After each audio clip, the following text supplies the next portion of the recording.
Assalamualaikum warahmatullahi wabarakatuh. Alhamdulillahirobbilalamin. Wassalatu wassalamu ala asrofil anbiya'i wal mursalin Sayyidina Muhammadin wa ala alihi wa ashabihi ajmain.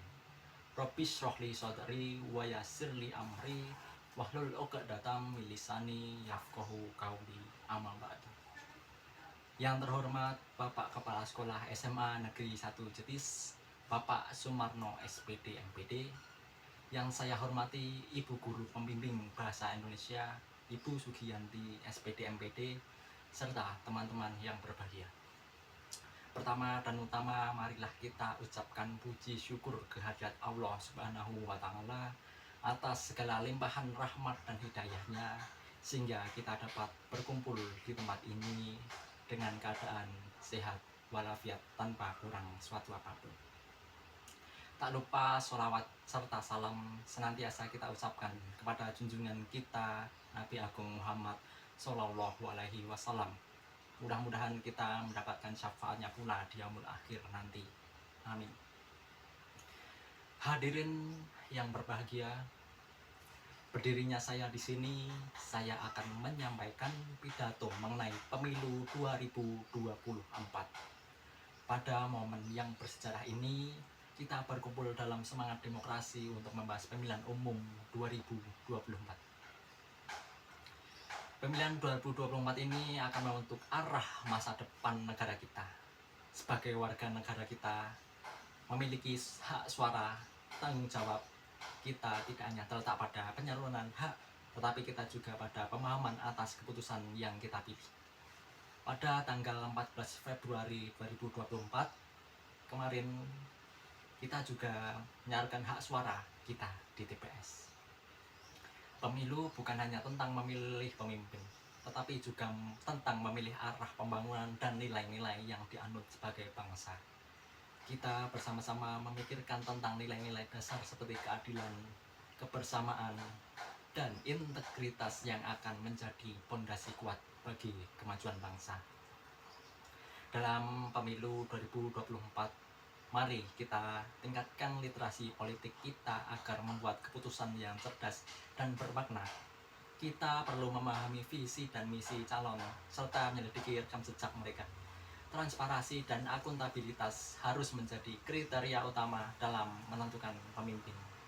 Seperti yang saya lakukan, saya juga melakukan riset visi dan misi setiap capres dan cawapres, dan saya mengambil keputusan yaitu visi dan misi calon pasangan nomor urut 1, yaitu mengutamakan perubahan yang bertujuan untuk Indonesia yang adil dan setara.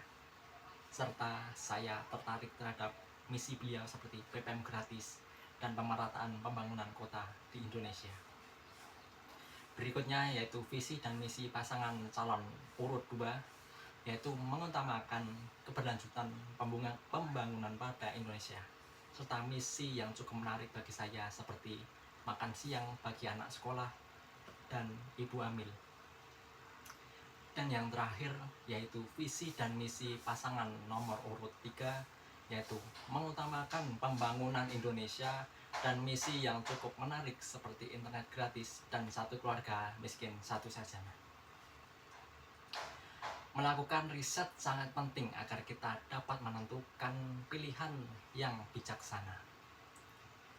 Dan kita harus memilih pilihan yang relevan terhadap kehidupan kita di masa yang akan datang.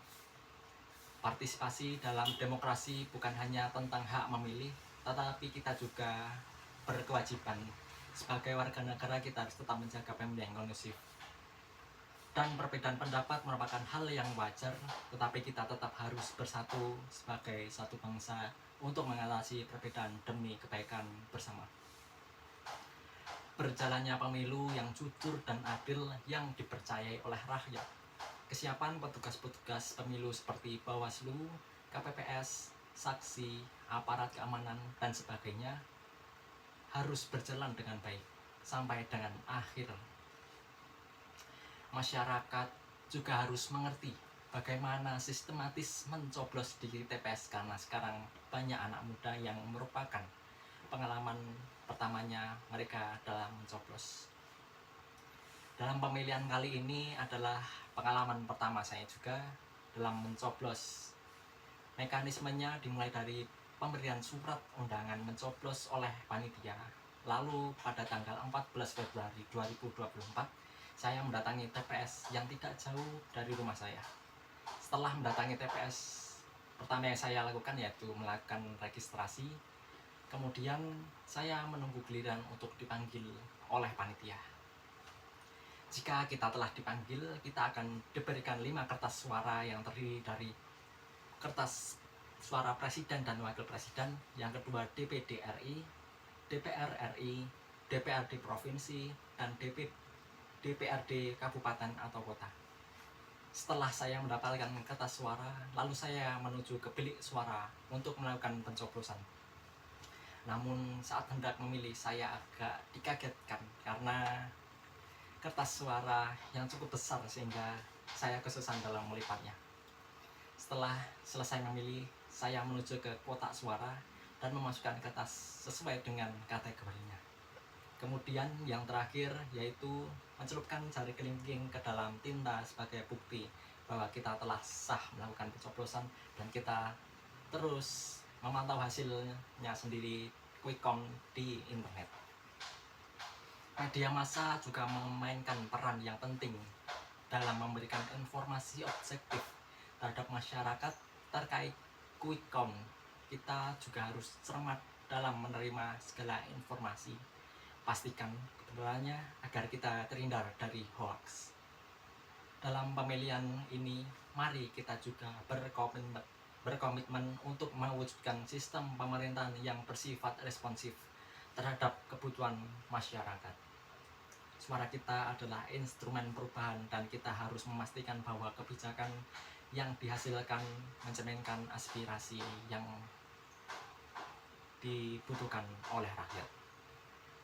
Sebagai penutup, saya ingin mengingatkan kita semua akan pentingnya menjaga keamanan dan ketertiban demokrasi agar kita terhindar dari segala bentuk provokasi.